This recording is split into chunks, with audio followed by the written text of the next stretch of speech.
hablar sobre esto como tú me dijiste hace unos días. Y si tú te pudiste dar cuenta, ayer empezó tu entrevista, ¿verdad? Te hice varias preguntas ayer. Ciertamente. Exacto, tu entrevista empezó ayer, no hoy.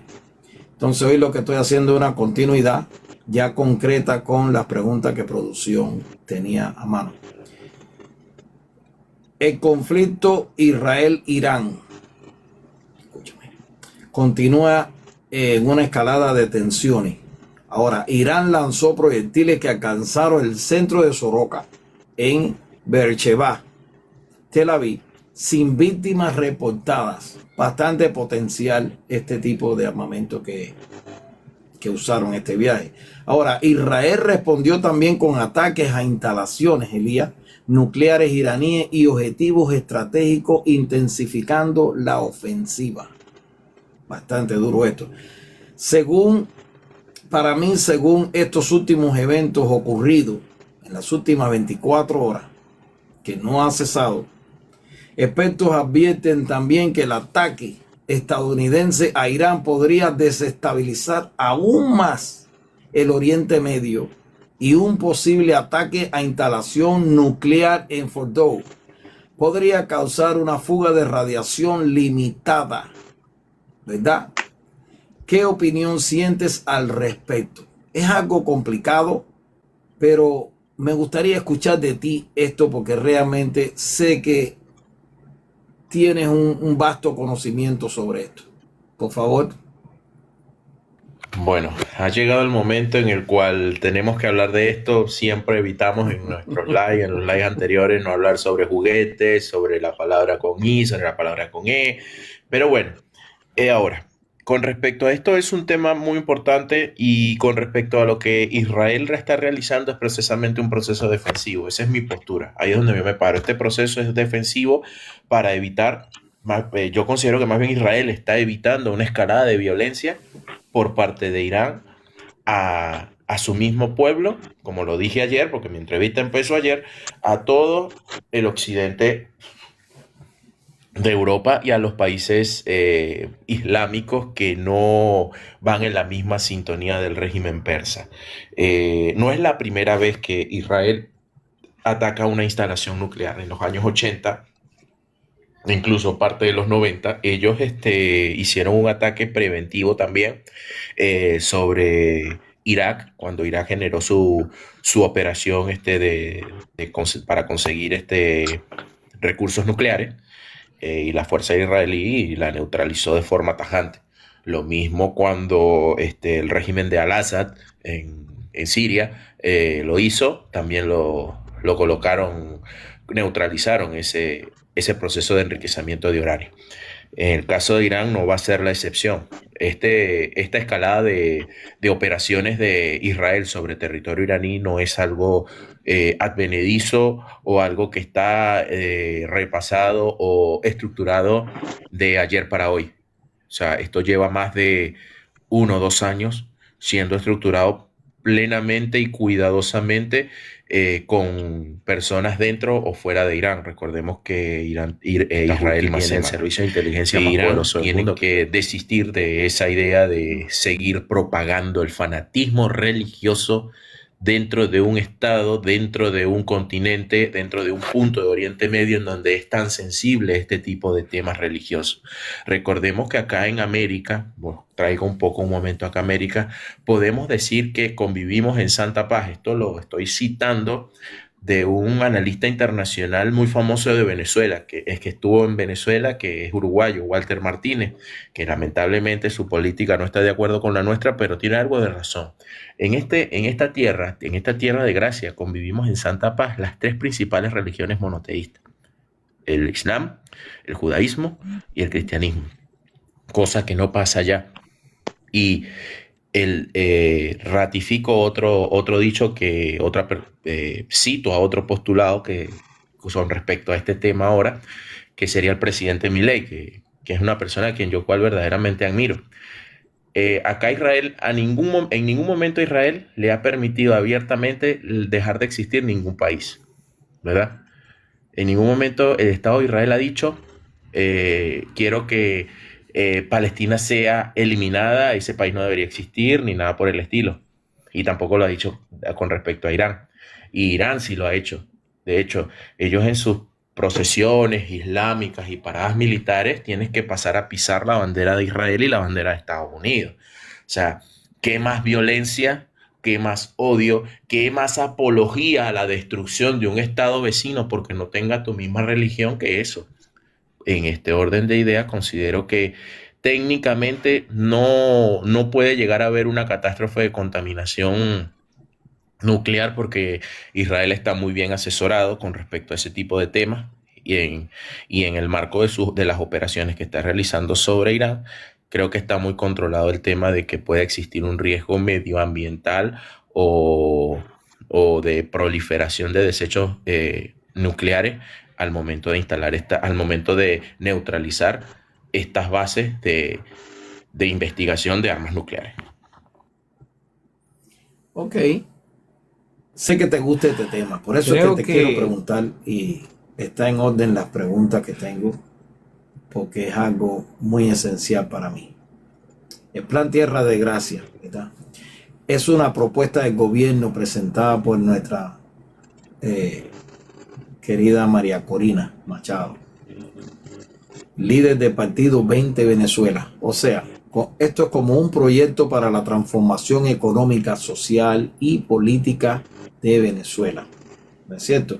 Ahora, uno de los puntos, Elías, que yo quiero más bien tocarte es enfoques en la libertad económica, la propuesta de libre mercado, privatización de empresas públicas, reinserción de los mercados, de los mercados financieros internacionales también, ¿verdad?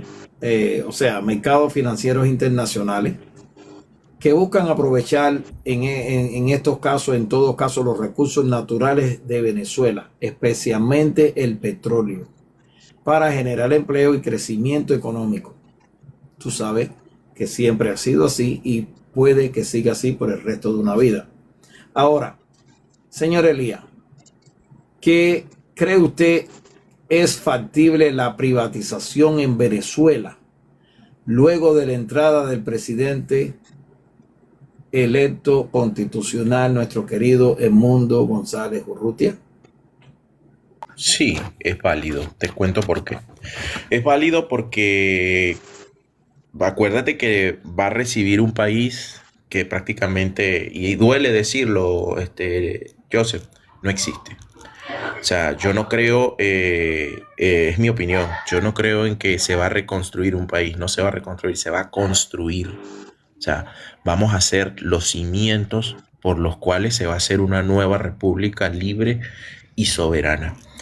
Y entendamos que dentro de todos los escombros del aparato productivo de Venezuela que se encuentra en el piso, es necesario la inversión privada a pequeña, mediana y gran escala.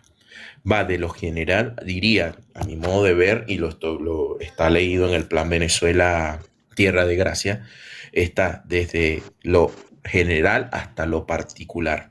Es decir, ¿cuál es el principal dentro de los activos del Producto Interno Bruto venezolano? Se encuentra, sabes que el Producto Interno Bruto es el promedio, una gestión estadística entre los activos y la cantidad de dinero que producen entre bienes y servicios de esos activos. Los activos de las refinerías, de todo eso, tienen que tener una mano de obra calificada y tienen que tener personas o instituciones que pongan en valor, principalmente poner en valor para volver a empezar a producir. Y debemos de la mano de empresas privadas petroleras, te hablo del sector, la punta de lanza de la economía venezolana, de la producción venezolana, que es el petróleo, empresas especializadas en las cuales tendrán que venir a Venezuela a lograr poner a punto todas esas maquinarias, todas esas prácticas de extracción, explotación y refinación del petróleo para generar a escala macro una reinversión dentro del país. Hago esto de reinversión en el país muy puntualmente porque me recuerda al escrito o al ensayo que colocó Arturo Uslar Prieto, que fue Sembrar el Petróleo.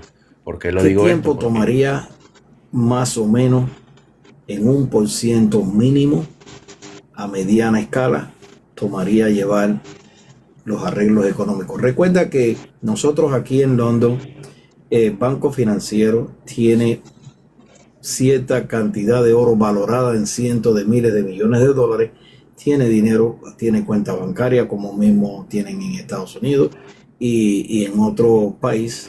Creo que en Suiza también hay dinero, o Suecia, que hay dinero y oro guardado.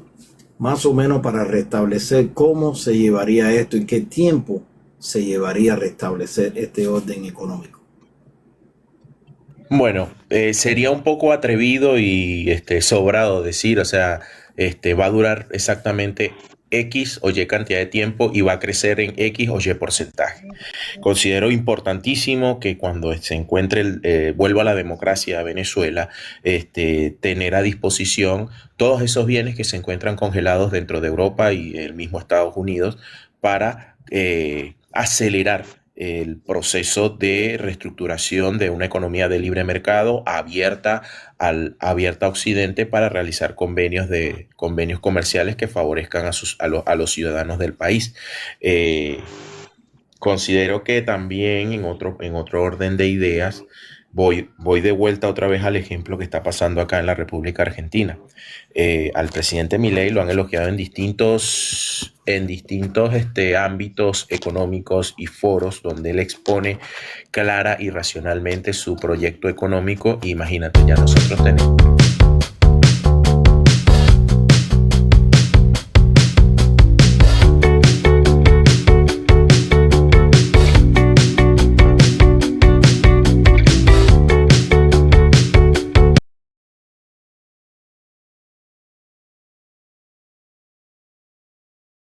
Acá por denuncias de fraude. Me gusta hacer estas preguntas y me da alegría que producción me prepare estos contenidos porque realmente son muy importantes para nosotros los venezolanos. Nuestra líder política, María Corina Machado, ha exigido la libertad plena de los presos políticos, Elías, denunciando los daños también que son irreparables, son sufridos, y la manipulación de las encarcelaciones para silenciar a las víctimas. Ahora, esta víctima para mí tiene muchos sentidos, ¿verdad? Políticos presos, presos políticos también. Ahora mi pregunta para ti es, ¿cree usted que son presos políticos o están secuestrados? ¿Por qué y cómo se debería de tomar esta situación o cómo se debería de arreglar esta situación de una vez y por todas? Tienen la palabra, señor Elías. Bueno, Joseph, con relación a esta pregunta, es muy difícil que tengamos, yo quisiera que mañana llegara y uno se levantara y dijera, ya los presos políticos han sido liberados. Es una situación muy emotiva para cada uno de los venezolanos que sentimos nuestro país verlo sucumbir desde el 28 de julio, cuando abiertamente el tirano de Nicolás Maduro hace su régimen más, lo hace de facto. Para nosotros son personas que por pensar diferente y por generar acciones para la libertad de Venezuela le han sido cercenados su derecho a la libertad. Tanto venezolanos como extranjeros, como personas dentro de las Fuerzas Armadas, personas incluso, te puedo decir, yo estuve en un live hace aproximadamente 3 meses con un chico que es activista de los recursos humanos, que también fue perseguido del régimen, Lorenz Saleh, no sé si muchos lo recuerdan. Lorenz Saleh incluso hace activismo político sobre los presos que están en el helicoide, los presos políticos, e incluso hay personas del PCB detenidas en Venezuela. El PCB sería el Partido Comunista de Venezuela, que debería ser el aliado más férreo en la contienda política al PSUV, ¿no? Y están detenidos, están siendo torturados inclusive. Lo dicho por Lorenz Saleh, que es un muchacho que ha luchado por la democracia desde que se conoció en la palestra política. E incluso también personas que pertenecen a mi orden, a mi escudo, y están desaparecidas, están dentro de ahí. Eh, Estos presos son rehenes de un régimen que no permite las libertades de expresión, la libertad al libre tránsito y la libertad a la pluralidad democrática.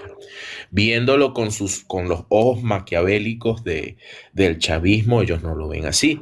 Ellos lo ven como que ellos son traidores a la patria. Recuerda que ellos le dieron rango, valor y fuerza de ley dentro de su pseudo Estado de Derecho, porque en realidad en Venezuela no hay Estado de Derecho, a la ley, a la mal llamada ley Simón Bolívar, en donde al tú tener una foto de María Corina en tu celular o una foto del presidente Edmundo González Urrutia, ya puedes ser considerado traidor a la patria, donde te revisan tus elementos personales y Ujú. te y sin ningún tipo de orden de fiscalía, donde entran a tu casa con una operación Tum Tum validada por el mismo presidente de facto, en donde menoscaban tu propiedad y les dan carta abierta a fuerzas de represión como el DIGESIN, como el SEBIN, a hacer todo lo que quieran con tus propiedades, con tu vida, con tu cuerpo y con tus seres queridos. Imagínate cómo no puede uno levantar la voz con María Corina Machado y reafirmar y ratificar que todos estos secuestrados, te lo vuelvo a decir, son secuestrados, son rehenes del régimen de facto, deban tener su escarcelación inmediata en la lucha por la libertad. Pero bueno, ya sabemos cómo, sobre todo gente acá que estoy viendo acá que son de nuestro panel, saludo muy afectuosamente a Sandra, que no la había visto que había llegado. Sabemos lo difícil que es tener personas que son de nuestra misma línea política detenidas por pensar distinto.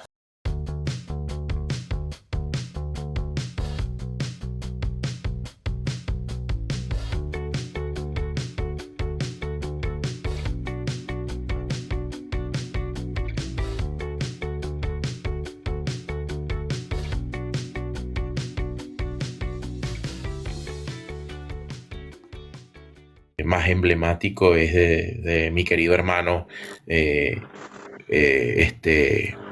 Oscar Pérez. Oscar Pérez, de verdad, para mí, ya yo estaba en la Argentina, yo duré varios momentos un poco choqueado por lo que había pasado, y también a veces entiendo que el venezolano es un poco, y me incluyo, porque yo, así como tú, yo soy venezolano, a veces es muy, muy incrédulo porque ya está tan desesperado de salir del régimen. Incluso te hablo desde mucho más atrás del 2018, del 2013, que no, y llegué a escuchar de compatriotas que después, ay, pobrecito, era verdad, lo desvivieron, ¿no? Gente que decía, no, ese es una pantalla del chavismo porque Oscar Pérez era del 6CPC, porque Oscar Pérez es del régimen, ese es como decir un falso positivo. Lo mismo dijeron con la gente del Fuerte Paramacay.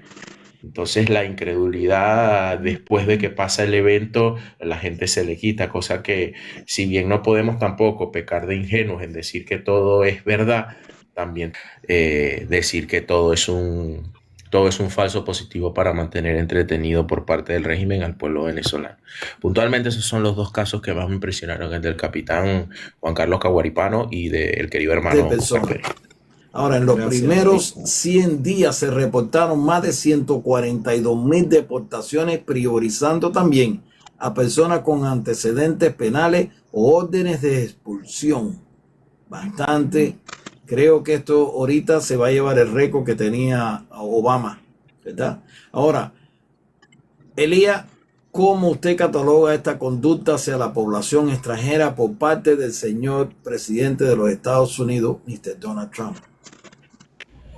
Considero que es un extremo al cual no debió haber llegado el presidente Trump. Más sin embargo, ellos se reservarán. Es como para los países, considero que existe un pequeño, como decir, una pequeña analogía a los bares o a los sitios de establecimiento que dicen se reserva el derecho de admisión.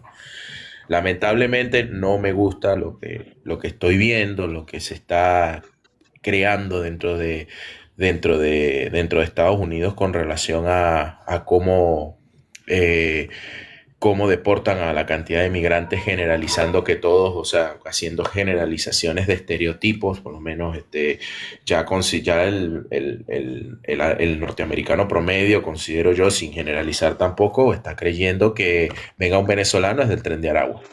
Es como pasó en el 2001 con la ley patriota que hizo George Bush hijo, que decía, toda persona que cargue una burka o que cargue una pashmina o que cargue algún elemento islámico es un terrorista. Ahora está recrudeciendo con más fuerza dentro de los cuadros del Estado norteamericano. Sin embargo, es algo que podemos condenar. Habrán organismos que internacionalmente levanten la voz con respecto a eso, y es un claro ejemplo que para las políticas migratorias no se puede generalizar ni legalizar la generalización de estereotipos dentro del país. El hecho de que un sector de mi comunidad, dentro del país, esté realizando eventos al margen de la ley no quiere decir que yo sea un delincuente. Tú lo sabes, Joseph, tú eres migrante Claro. también y reconoces que Bueno, esos casos no deben, estas generalizaciones a nivel jurídico, lo que genera una deportación masiva, que es una clara evidencia a una clara violación al derecho humano de buscar el porvenir en otros países, siempre y cuando uno cumpla las condiciones migratorias correspondientes.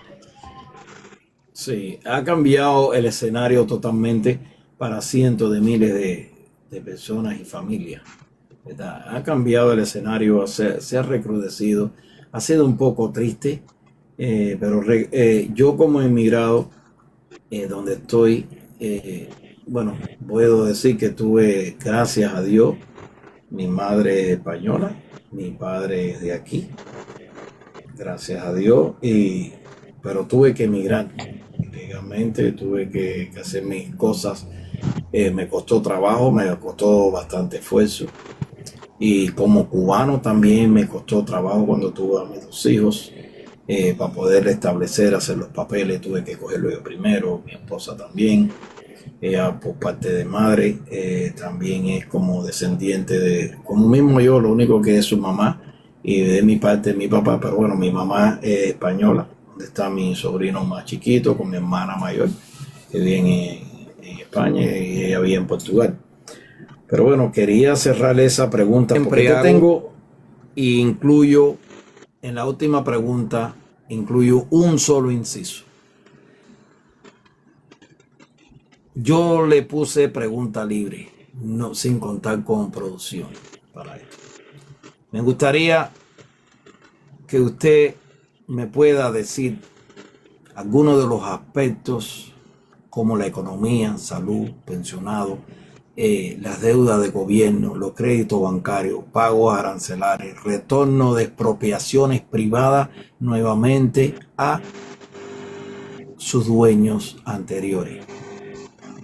Sobre este medio, ¿qué usted podría acontecerme a mí? ¿Qué usted me podría aportar? ¿Cuál opinión usted me podría dar? Lo mismo que pueda servir también de una ayuda para la audio escucha que tenemos hoy en día en esta entrevista hacia usted.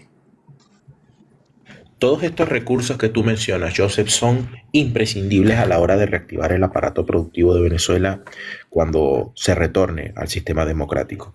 Es clave que exista todas estas aperturas económicas, todas estas condiciones, tanto a nivel nacional e internacional, que generen incentivos para la creación de divisas y de recursos para el nuevo Estado, en aras de solventar las emergencias que previamente mencioné al inicio del programa, que están tipificadas en el Plan Venezuela Tierra de Gracia, donde la expropiación bajo el derecho, bien sea esto es en la parte territorial, pero le doy un suplemento en la parte de de patrimonios, el iutis possidetis iuris, que eso es un tema del derecho romano, lo que poseíste lo poseerás. Yo considero imprescindible que las personas o a las sociedades que se les expropiaron sus empresas deben ser restituidas, porque quién mejor que ellos, que son los propietarios de esos bienes y de esos servicios para la población, que tengan el know-how o el hacer como de de cómo volver a reestructurar el aparato productivo con incentivos, con recursos y con la inversión tanto nacional como extranjera. Nacional, te digo, con respecto a la liberación de todos esos recursos que están en el extranjero que retornarían también a nuestro país. Y la inversión extranjera cuando se da el margen de confianza y la estabilidad jurídica para que empresas vengan a invertir en el sector económico del país. Ahora quisiera agregar que más bien sería para el desarrollo de nuestro país, ¿verdad? sí, sí, el aparato productivo es el verdadero motor, que el régimen inventó 50 motores y ninguno sirvió, pero el verdadero motor es ese, para que el aparato productivo ande en tiempo y forma y a un ritmo que sea acorde con los lineamientos del Plan Venezuela Tierra de Gracia. Como en otro aspecto, quisiera derivarme un poco del sector económico y quisiera hacer un inciso con relación al tema de justicia. Hablamos de los presos políticos, hablamos de lo injusto, me comentaste dos casos que te mencioné, pero quisiera también que creo que no está en el plan Tierra de Gracia, aunque lo tengo que volver a desdeñar un poco más. Como cierro con esto, debería existir ya cuando Venezuela se encuentre en un sector, se encuentre en democracia, libertad y orden, un comité con rango, valor y fuerza de ley para resarcir y enjuiciar a todas aquellas personas que fueron represores del régimen, todas aquellas personas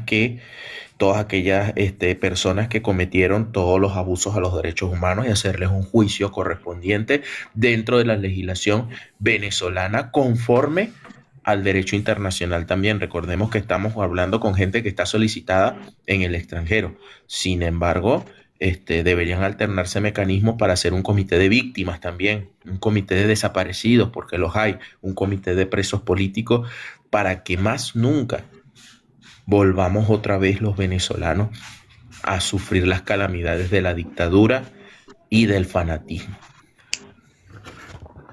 ¿Qué mensaje le enviarías a nuestra querida líder María Corina Machado?